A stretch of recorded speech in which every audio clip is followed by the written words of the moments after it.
Hello guys and welcome back to TNT Madness. Today we're going to be looking at the Super Regen Wall or the Reinforced Regen Wall. So what this is just pretty much a better version of the Regenerating Wall, and if you don't know what a Regen Wall is, then click somewhere on the screen or in the description. There'll be somewhere where you can see the video they did ages ago about Regen Walls and how they work and why they're so strong, and this one's just a slightly stronger version because it has two major benefits over the old one.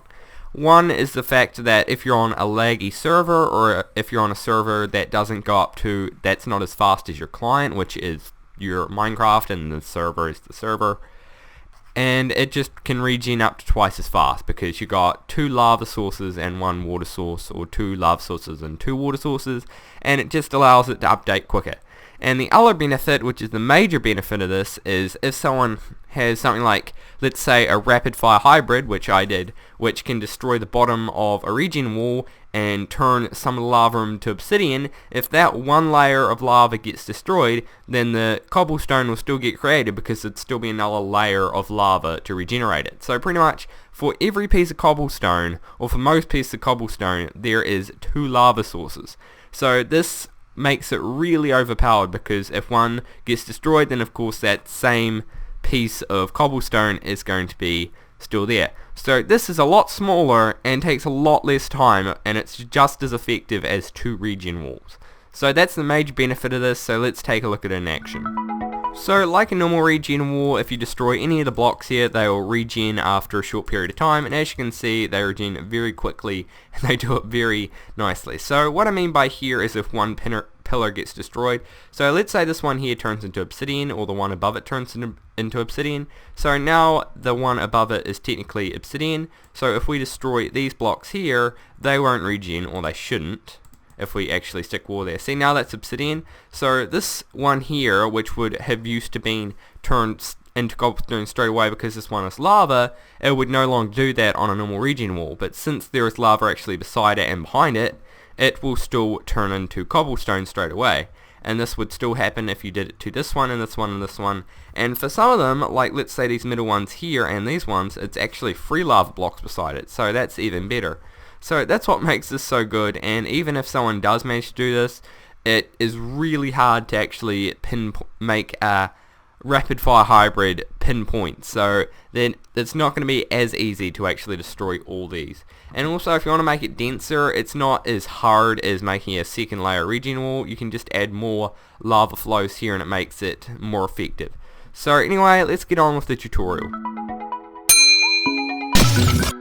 So now onto the tutorial. So what you're going to need is you're going to need a 4 wide area. So what I mean by that is on the density of your wall, you're going to have it, the furthest block on this side is going to be there and the furthest block on this side is going to be here. So it's going to be 4 wide, and then it's however far you want to build along, and then you've got your turns and all sorts for your giant wall. So that's what you're going to need for that. And when we start off, we're just going to need a checkerboard pattern like this, and all you're going to need is some building blocks, water, and a ton of lava. And also, the great thing about regen walls is they are extremely easy to build, and they don't require many resources at all. So if you have a never lava lake, you're going to have some really strong defenses in no time. So the first thing you normally do when you make a regen wall is simple. You go under all your blocks and you place down lava. So this one's pretty much like this, except you don't have them all simultaneous. They're not like 3 blocks apart from each other, they're in a checkerboard pattern, so you still do the same thing and you just want to place lava along each of the side of them, and then you want to wait for them to go down to the very bottom.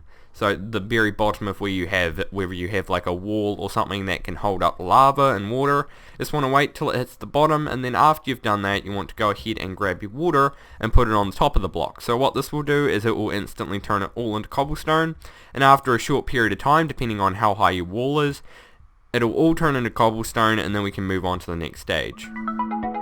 So now we've got our regen wall completely done, or at least the outer shell of it. So the only reason we're doing this is so we can build the shell, so you don't have to place down all this cobblestone by yourself. So the next thing you want to do is then get rid of all these water source blocks on the top here, which will of course go into 2x2 areas, because infinite water source block. So after you got rid of that, you can then get rid of all this and wait for it to go to the bottom, and then you can get rid of the tops off of here, and then you can then plug up all these holes for the lava. And then after you've done that, the most painful bit comes in. So all you want to do is wait until all these lava sources hit the very bottom, and then what you want to do is fill up each of these individual containers with a source block of lava. So every individual block, so let's say here, or if it goes all the way down to the bottom, we'd place one everywhere. So after this hits the bottom, if it does, we would then place one here, and then here, and then here, and then here, and this takes a lot of lava, and it is very hard to maneuver building this in survival. So just be aware of that, but you just want to do this for every one of these, and I'm going to do that now.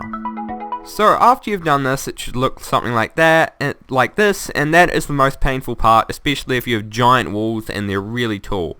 So apart from that, you're pretty much done. All you have to do now is stick the tops back on each of these individual blocks again, and then after you've done that, you can then plug on your water on top, which I'll show you in a sec. So all you want to do now is then stick your water back on top like so, and then you are completely done. And now we can go ahead and destroy any of these blocks, and they'll instantly regenerate, and they'll regenerate really fast. So good luck anyone trying to raid your base. So that's pretty much how this works, and now you've got a really strong wall that I doubt many people will be able to get through unless they are really talented or looked up some really OP TNT cannon on, like let's say my rapid fire hybrid cannon. So anyway, I hope you guys did enjoy this video. If you did, please leave a like. If you really liked it, hit that subscribe button. But anyway, goodbye from TNT Madness.